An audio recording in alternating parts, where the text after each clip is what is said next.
Assalamu alaikum. We are discussing. Assalamu alaikum. We are discussing November 2022. Paper is 41.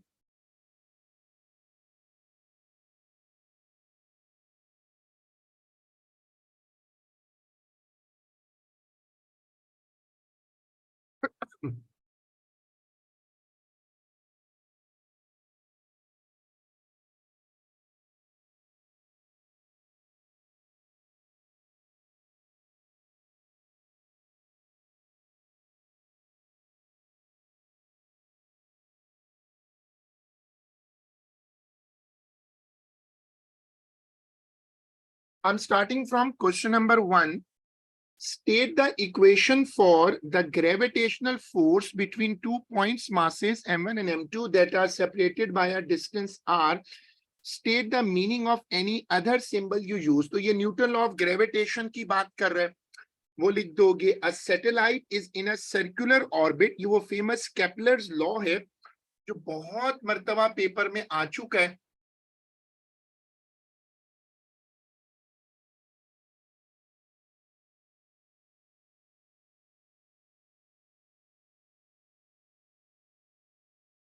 इसकी working देखिएगा.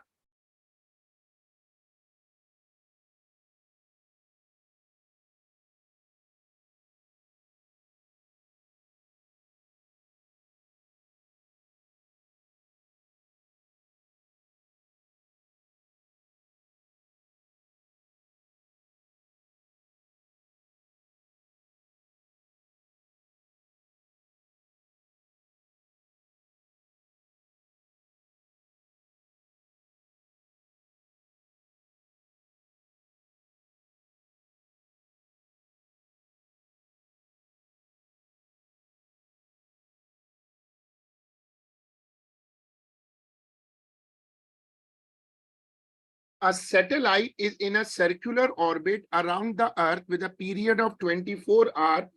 The mass of the Earth is this. Calculate the radius of the orbit. तो आपने ऊपर जो Kepler law derive की है, ऊपर आपने जो केपलर लॉ डिराइव की है उसको आप नीचे लाओ और उसमें सारी वैल्यूज प्लग इन करो और सॉल्व कर लो. चूंकि ये थ्योरी डिस्कशन क्लास है तो अगर आपने ये पेपर पहले से किया हुआ है तो आप इसको आसानी से कंपेयर कर सकते हो.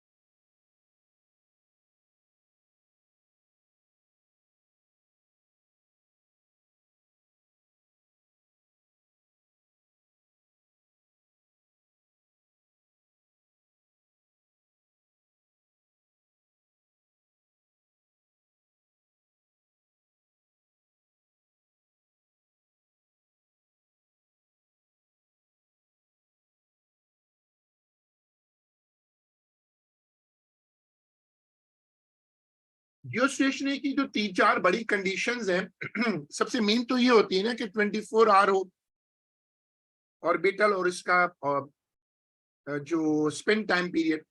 लेकिन दूसरा ये कि orbit must be above the equator. और तीसरी कंडीशन ये होती है कि direction must be from west to east.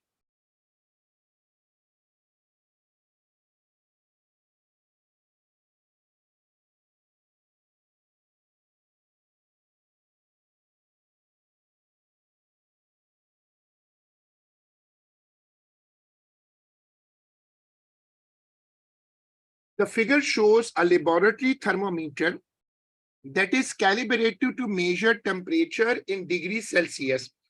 The thermometer makes use of the fact that the density of mercury varies with temperature.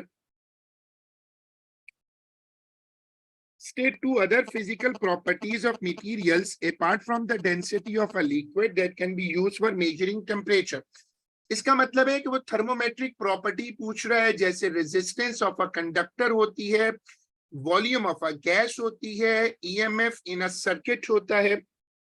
तो मैंने इसमें लिखा है resistance of a metal, volume of a gas at constant कोई भी लिख दें आप, इसमें दो अदर प्रॉपर्टीज देनी है.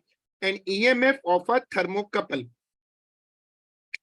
The thermometer is initially at 23 degree as shown.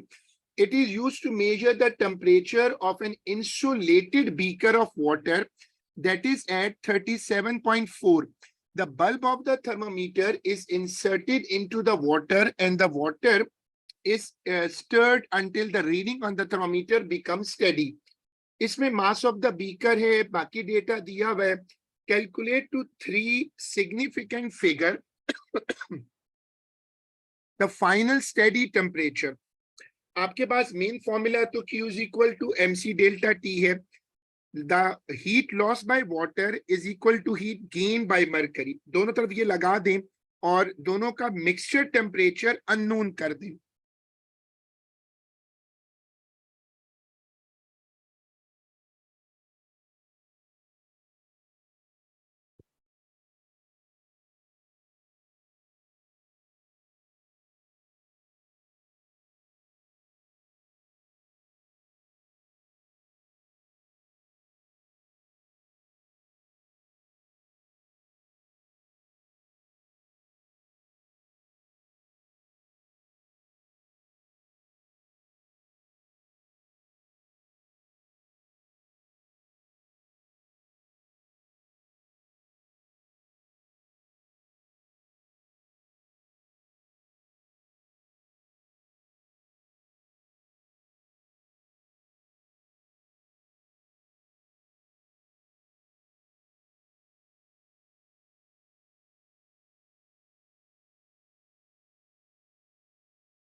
Suggest one change that could be made to the design of the thermometer that would enable it to give a more accurate measurement of temperature. अब वो बहुत सारी changes होती हैं. ज्यादा accurate के लिए तुम्हें इस अपरेटस को गौर से देखना होगा कि इसमें कोई फर्दर चेंज की जा सकती है. Explain why the thermometer in figure 2.1 does not provide a direct measurement of thermodynamic temperature. Thermodynamic temperature जो होता है उसको कहते हैं केल्विन टेम्परेचर, तो वो तो डायरेक्ट मेजर नहीं हो सकता.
Thermodynamic temperature may be determined by the behavior of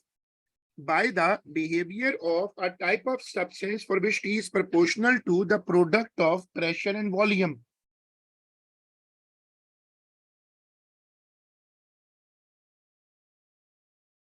जाहिर है सिर्फ एक में हो सकता है जिसको आइडियल गैस कहते हैं.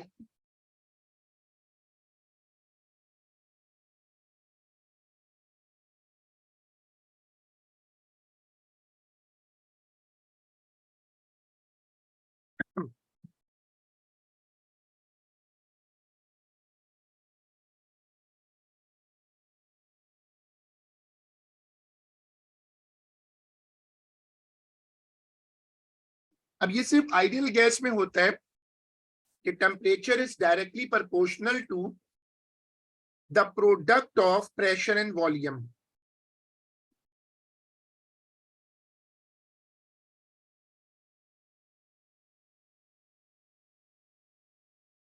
An object is suspended from a spring that is attached to a fixed point as shown. The object oscillates vertically with simple harmonic motion about its equilibrium position. State the defining equation for simple harmonic motion. Meaning of each term अगर आपको use करते हो, देखो main equation क्या है. जो इसकी main equation है वो है A is equal to omega square x और उसमें ओमेगा का मतलब है एंगुलर वेलोसिटी.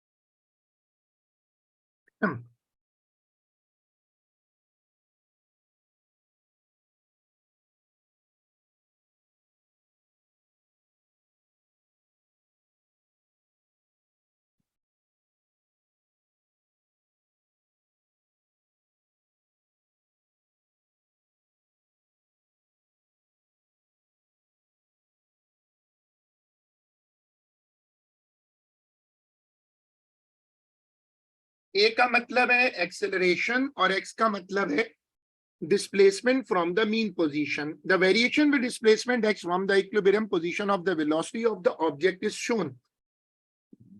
x और velocity y axis पर है और x जो है वो x axis पर है. डिस्प्लेसमेंट बड़ा फेमस स्केच है. It's a semi circular it's a nearly a circular shape graph. उसके बाद वो कहता है variation x of the potential energy of oscillation of the object is shown. Determine the amplitude of oscillation. Amplitude जो होता है ना वो मैक्सिमम डिस्प्लेसमेंट को कहते हैं.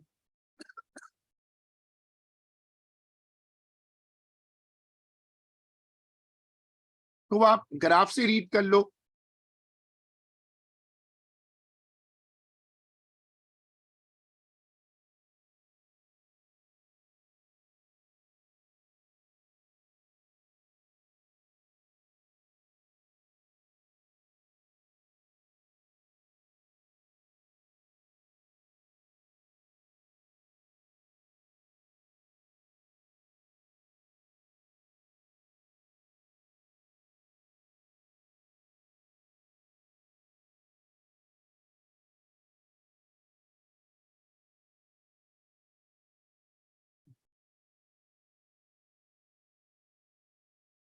Then he says, show that the angular frequency of oscillation is 1.7.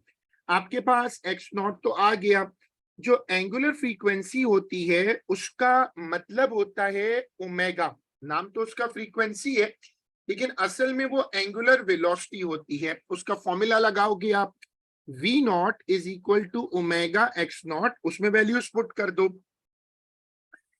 Determine the mass m of the object. वो जो ऊपर ग्राफ है उससे आप जाकर मैक्सिमम काइनेटिक एनर्जी पर वेलोसिटी नोट करो. देखो यहां पर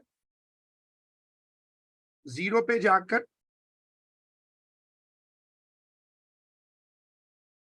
0.2 मैक्सिमम का मैक्सिमम स्पीड है. मैक्सिमम स्पीड रखो और उससे मैक्सिमम काइनेटिक एनर्जी आ जाएगी। उसमें m को अननोन कर दो और उससे m निकाल लो। ये दोनों कैलकुलेशन कंपेयर करो।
अब आगे पढ़ो। The oscillations of the object are now lightly damped. What is meant by damping?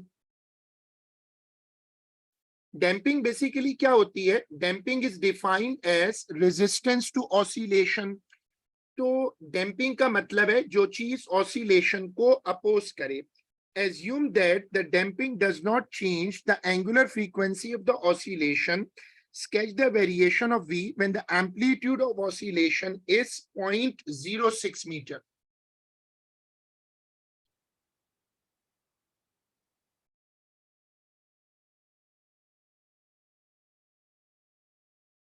तो जब आप डैम्पिंग कर देंगे ना तो मैक्सिमम स्पीड कम हो जाएगी। आप उसी के अंदर एक छोटा सर्कल बना दें,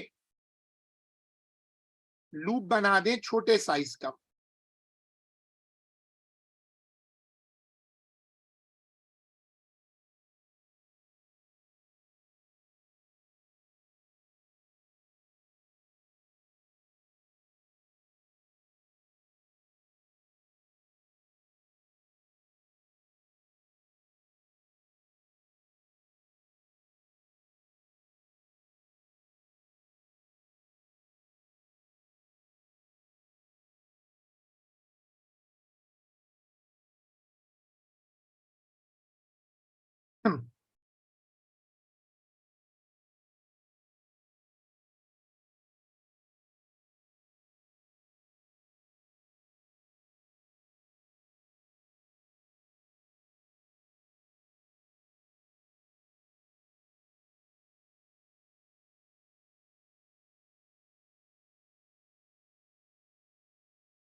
State what is indicated by the direction of an electric field line. देखो इलेक्ट्रिक फील्ड लाइन हमेशा पॉजिटिव टू नेगेटिव बनाते हैं। वो बताती क्या है? It shows the direction of the field, direction of the force. आगे ये वो एएस स्टाइल का क्वेश्चन स्टार्ट कर रहा है जो पहले एएस में टॉपिक होता था ना। The figure shows a pair of parallel metal plates with a potential difference of 2400 volt between them. The plates are separated by a distance of 4.6 centimeter. The plates are in a vacuum. Draw 5 lines to represent the electric field in the region. आप लाइनें parallel बनाना, लाइनें parallel होंगी, equidistant होंगी। कोनों पर अगर आप आए तो फिर लाइनों को बल्ज करना पड़ेगा।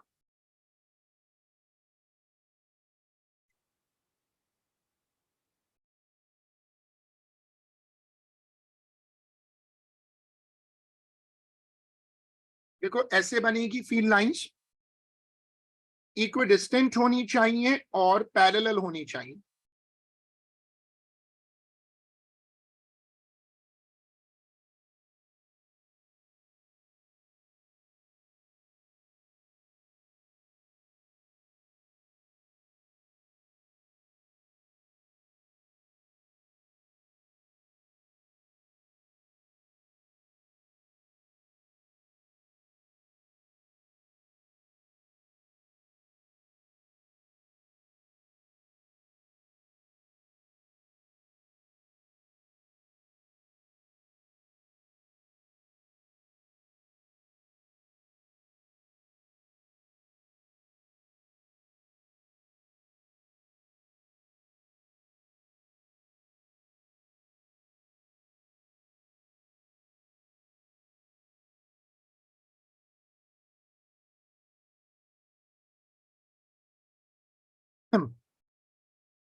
Calculate the strength of the electric field between the plates. अब इसके लिए सिंपल फॉर्मूला लगा लो, E is equal to V upon d होता है, वो फॉर्मूला लगाओ और सॉल्व कर दो।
A moving proton enters the region between the plates from the left as shown. The proton is deflected by the electric field. On figure 4.2, draw a line to show the path of the proton as it moves through and out of the region of the electric field. अब जो proton है वो plus होता है ना, जो proton है उस पर पॉजिटिव चार्ज है, तो ऊपर वाली प्लेट उसको रिपेल करेगी और नीचे वाली अट्रैक्ट करेगी। जो चार्ज पार्टिकल्स होते हैं वो इलेक्ट्रिक फील्ड में एक प्रोजेक्टाइल पाथ लेते हैं। देखो ऐसे बनेगा, लाइक अ प्रोजेक्टाइल।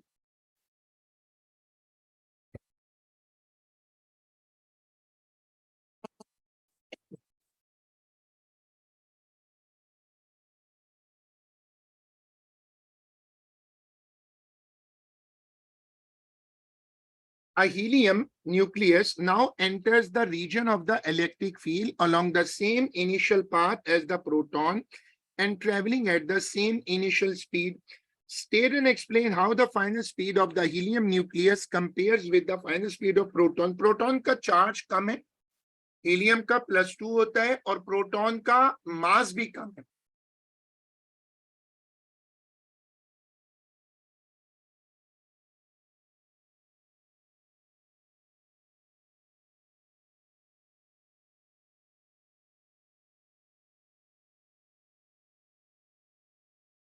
तो हीलियम की जो फाइनल स्पीड होगी वो हीलियम की रिलेटिवली हीलियम की कम होगी, क्योंकि वो हैवी पार्टिकल है और कम एक्सेलरेट हो सकेगा।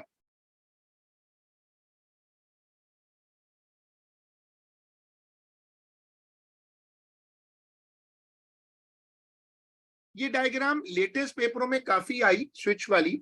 A capacitor of capacitance for 470 microfarad is connected to a battery of EMF 24 volt in the circuit. The two-way switch is initially at position X. P and Q are identical long straight wires, each with a resistance of 5.6 kilo ohm. These wires are placed near to and parallel to each other, while Q is connected to a voltmeter. At time t0, the switch is moved to position Y, so the capacitor discharges. Capacitor जो है ना, वो जब हम switch की position change करेंगे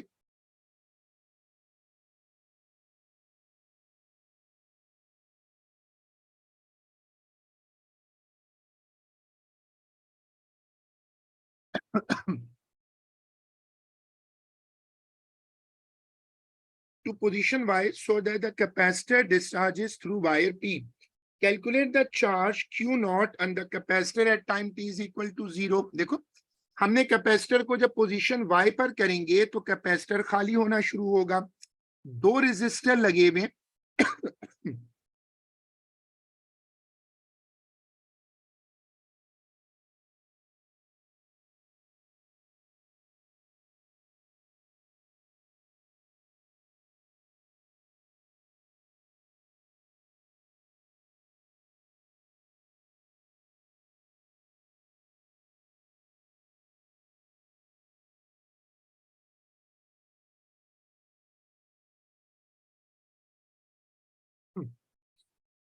formula क्या होता है? C is equal to Q upon V, Q is equal to CV। उसमें फॉर्मूला में वैल्यू डालो और सॉल्व कर लो। हाँ, जो करंट वाला पार्ट है वो ओम्स लॉ से सॉल्व कर लो, उसकी वर्किंग भी कंपेयर करो।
देखो, उसके बाद व्हाट कम्स थे कि कैलकुलेट द टाइम कांस्टेंट। वो जो फॉर्मूला होता है T is equal tau is equal to CR of the discharge circuit.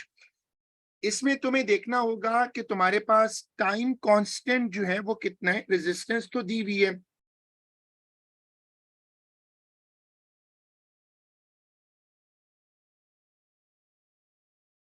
जो कैपेसिटर के चार्जिंग और डिस्चार्जिंग वाले स्केचेस हैं ये मैंने आपको क्लास में करवाए थे। Tau is equal to RC होता है। तो अब आप देख लो कि आपको फॉर्मूला में कैपेसिटेंस डालनी है, रेजिस्टेंस डालनी है। ये जो स्केच है ये आप देखोगे कि एक्स एक्सिस को टच नहीं करता और ये शेप फिक्स होती है।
आगे पढ़ो। अब देखो वो कहता है कि explain why there is an induced EMF across wire Q during the discharge of the capacitor. ये सामने जो तार लगी हुई है इसके दूसरी वाली, इस तार को तुम देखो वायर क्यू, इसमें तो कोई सर्किट नहीं है, सॉरी कोई पावर नहीं है, तो ये न्यूट्रल सर्किट है, लेकिन इसमें करंट इंड्यूस हो जाएगा। इसमें करंट इंड्यूस होगा due to linkage of flux, due to flux linkage. current in wire P gives rise to a magnetic field। और आगे आप फैराडे लॉ मेंशन कर दो। जब हम किसी कैपेसिटर को डिस्चार्ज होने देते हैं तो जो करंट का स्केच होता है वही वोल्टेज का भी स्केच होता है, दोनों का स्केच पैरेलल शेप सेम बनती है।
क्वेश्चन नंबर 6 देखें। क्वेश्चन में कहता है the figure shows a thin slice of semi conducting material used in a hall probe. Hall effect बहुत आया, लेटेस्ट पेपरों में भी बहुत है। Current I passes through the slice in the direction shown. The slice is placed in a uniform magnetic field of flux density B that two of its faces are perpendicular to the magnetic field. A steady Hall voltage is developed between phase PQXW and phase SRYZ. Use the letters in the figure to identify the faces that are perpendicular to the magnetic field.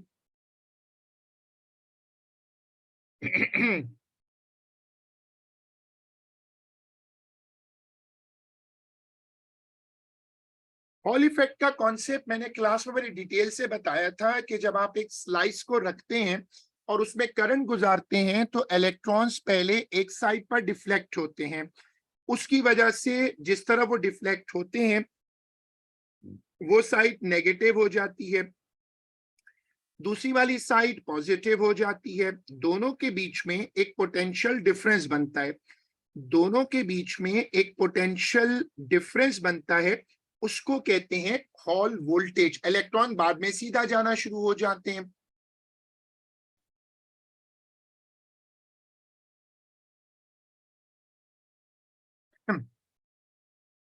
दो sides हैं, एक तो वो P Q R S वाली है,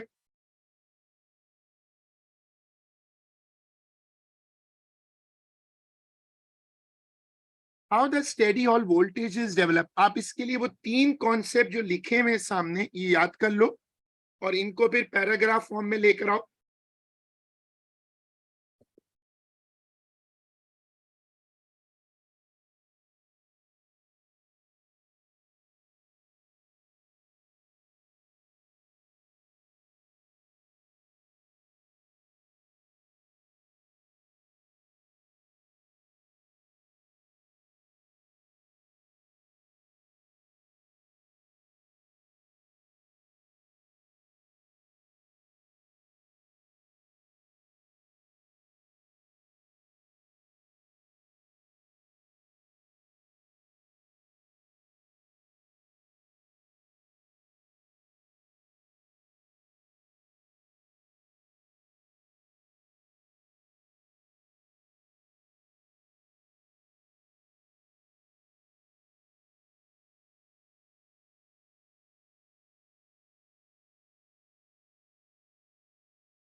Sorry. देखो, the magnitude of Hall probe ये उसका फॉर्मूला है। The meaning of the terms, n का मतलब होता है number density, number of charge carriers, t का मतलब क्या होगा थिकनेस, और क्यू का मतलब है चार्ज। जो स्लाइस है मटेरियल का, why the slice of the material used in a is thin. अगर वो थिन रखेगा तो डिनोमिनेटर में टी है, जब टी डिनोमिनेटर में होगा तो टी कम होगा तो हॉल इफेक्ट ज्यादा होगा।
A sinusoidal alternating voltage has an RMS potential difference of 4.2 volt and frequency 50 kilohertz.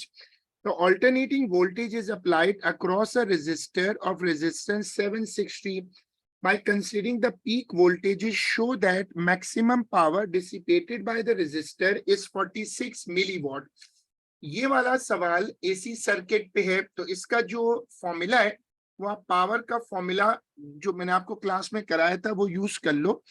We R M S is equal to V naught upon √2। तो पहले वी नॉट निकाल लो, फिर V naught square upon R करके वो formula calculate कर लो।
On figure 7.1, draw a smooth curve to show how the power dissipated in the resistor varies with time. ये जो स्केच है पावर का, पावर नेगेटिव में नहीं जाती है ना, तो पावर का एक खास किस्म का स्केच है। वो मैंने आपको बताया था कि पावर की जो इक्वेशन होती है वो साइनोसॉइडल नहीं होती। पावर की इक्वेशन जो होती है वो सिर्फ पॉजिटिव में रहती है। आप इसमें टाइम पीरियड निकाल लो, एक साइकिल का टाइम निकालो, पीक वोल्टेज निकालो और फिर इसको प्लॉट कर दो।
Use your line in A part 1 to explain why the mean power dissipated in the resistor is 23 milliwatt. अब ये जो तुमने ऊपर स्केच देखा है, अगर तुम इस स्केच को देखो तो ये लाइन जो है वो सिमेट्रिकल है अबाउट 23 मिलीवॉट के।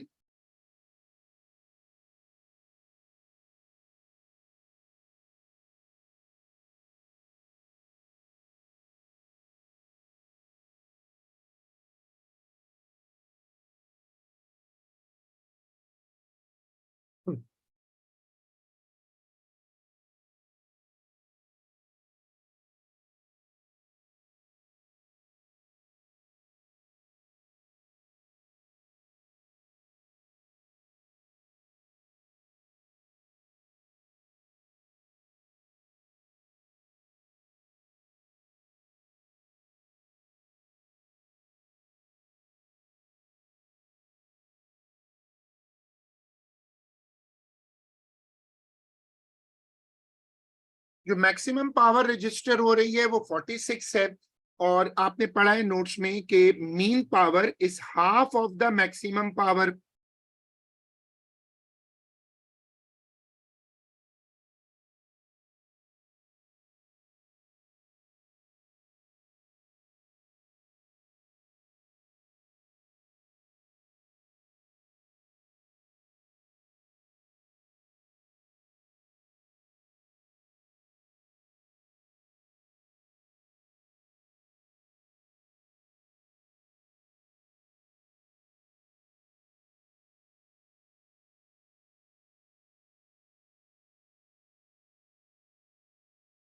The alternating voltage in part A is now applied to a piezoelectric crystal in air. What happens to the air surrounding the crystal? जो पीजो इलेक्ट्रिक क्रिस्टल होती है, जब उस पर उसको ऑल्टरनेटिंग वोल्टेज देंगे तो वो क्रिस्टल वाइब्रेट करेगी उसी फ्रीक्वेंसी पर जिस पर एसी है, और उससे फिर साउंड वेव्स बनेंगी। उसके करीब एक और पीजो इलेक्ट्रिक क्रिस्टल रख रहा है पार्ट 2 में, तो वो जो दूसरी क्रिस्टल है वो अल्ट्रासाउंड रिसीव करेंगी। याद रखें कि piezo electric crystal is a two way transducer. वो सिग्नल अल्ट्रासाउंड बना भी सकती हैं और रिसीव भी कर सकती हैं। तो दूसरी वाली जो पीजो इलेक्ट्रिक क्रिस्टल है वो अल्ट्रासाउंड रिसीव करेगी और उससे फिर वोल्टेज बन जाएगा।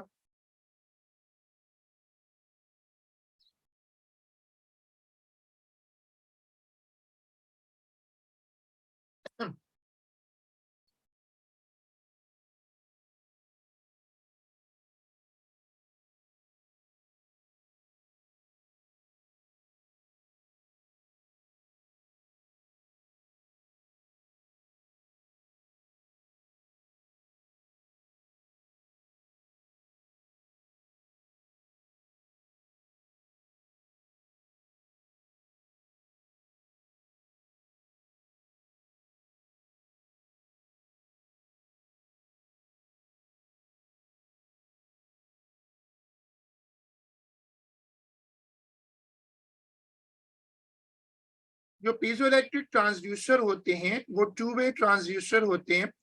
What is meant by the work function, देखो वर्क फंक्शन क्या होता है, जब तुम फोटो इलेक्ट्रिक इफेक्ट पढ़ते हो तो वहां तुम बताते हो कि ये वो मिनिमम एनर्जी है जिससे तुम इलेक्ट्रॉन इजेक्ट करवा सकते हो। बी पार्ट 1 में तुमने अगर सॉल्व किया है तो determine the number of photons incident per unit time, ये वो रेशियो मेथड से सॉल्व हो जाता है।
Then he says calculate the work function, वो थ्रेशोल्ड फ्रीक्वेंसी से निकलता है।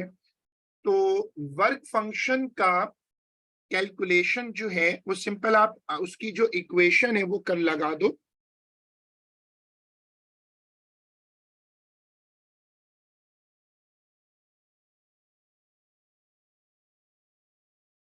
डेटा ऊपर दिया हुआ है।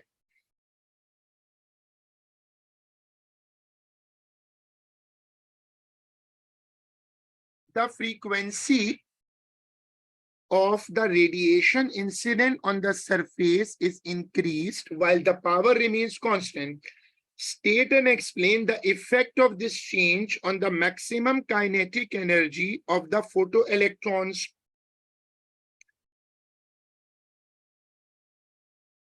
जब ये फ्रीक्वेंसी बढ़ाएगा तो एनर्जी पर फोटोन बढ़ेगी।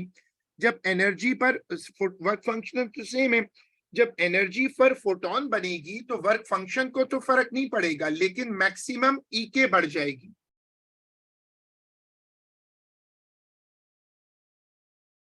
ये वाला पार्ट हमेशा लोगों को कंफ्यूज करता है।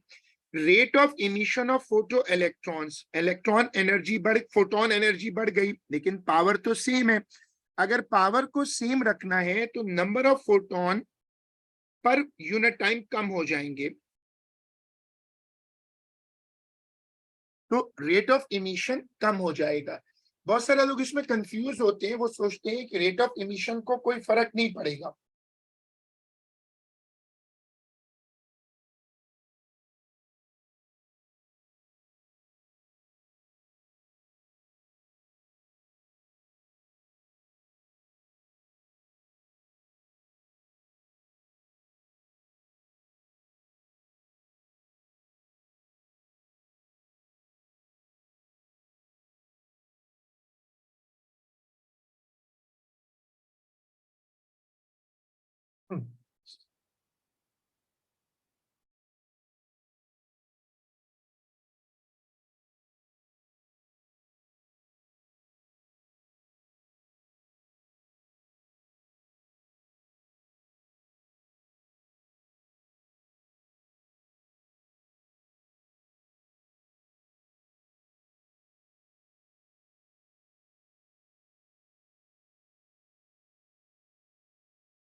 Number 9, state what is meant by luminosity of a star. Basically जो पावर होती है स्टार की वो ल्यूमिनोसिटी होती है। Star in the constellation Canis Major is a distance at a distance of this from the earth and as a luminosity of this. ये सवाल ये जो सवाल है ये स्पेस फिजिक्स पर इन्होंने दिया है, तो आपको बस फॉर्मूला याद रखना है, F is equal to 1/4 pi D square, वो पुट कर दें।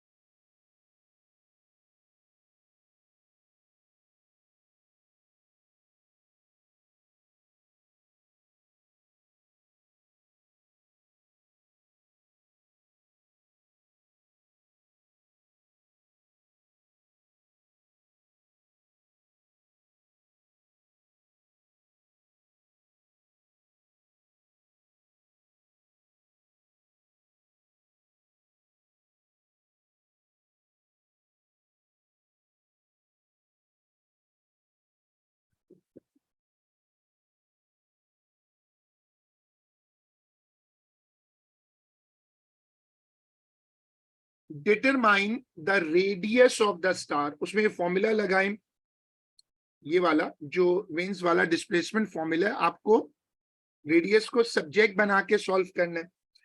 Explain how the surface temperature of a distant star may be determined from the wavelength. वो पहले उसकी पीक इंटेंसिटी निकालते हैं, फिर उसमें रेडशिफ्ट निकालते हैं, फिर वो डिस्प्लेसमेंट लॉ से पता कर लेते हैं कि उसका कितना सेपरेशन हो सकता है।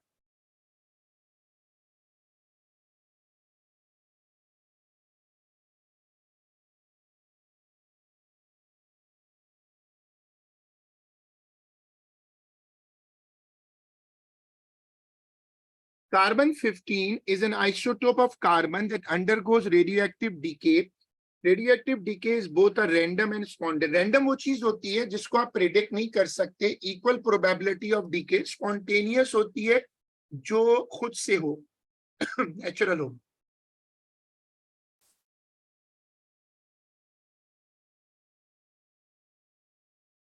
A small sample of carbon 15 decay, the mass from carbon in the sample decreases with time L. The figure shows the variation of the value of L in this.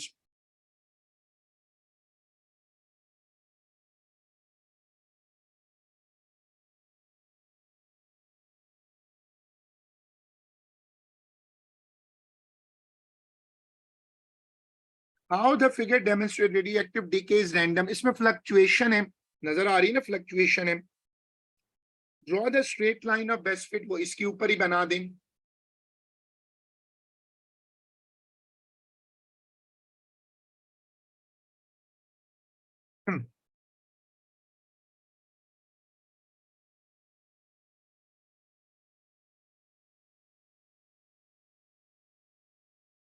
So that the decay constant, तो पहले आप ये formula लगाएं जो exponential decay का formula है, और उसमें जाकर आप ग्राफ का ग्रेडियंट देखें। मैंने वो लीनियर लॉ लगाया ना, तो जब आप लीनियर लॉ लगाएंगे तो उससे आप कंपेयर करके बता सकते हैं कि इसका जो ग्रेडियंट है वो क्या है। इसका जो ग्रेडियंट है वो लैम्डा होगा ना, if you compare with linear law. Use your line in B part 2 to determine lambda। तो आप ग्रेडियंट निकाल लो, सॉरी, ग्रेडियंट निकाल लो, दैट वुड बी लैम्डा। क्योंकि ग्रेडियंट नेगेटिव आएगा तो वो दोनों तरफ से नेगेटिव कट जाएगा।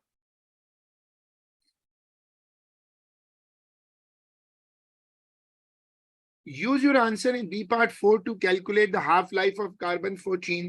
Half-life of first order reaction is calculated by dividing this। First order एक केमिस्ट्री की टर्म यूज हो गई, लेकिन बहरहाल वो स्ट्रेट लाइन है ना, तो हाफ लाइफ कांस्टेंट होगी, आप उसका फॉर्मूला लगा दें।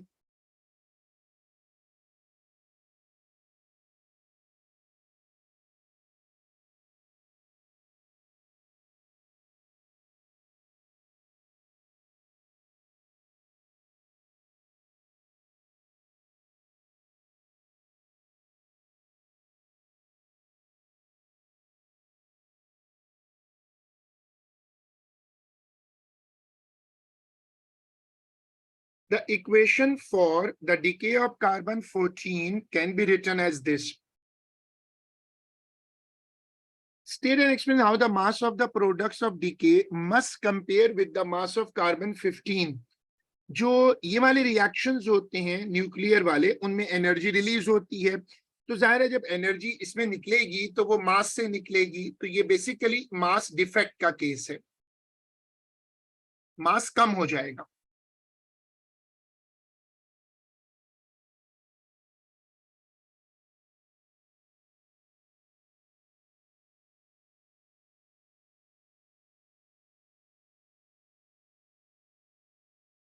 चलो इसको यहां तक रोक लेते हैं और इसको फिर इंशाल्लाह अगली क्लास में कंटिन्यू करेंगे। ये पेपर माशाल्लाह कंप्लीट है। अल्लाह हाफिज।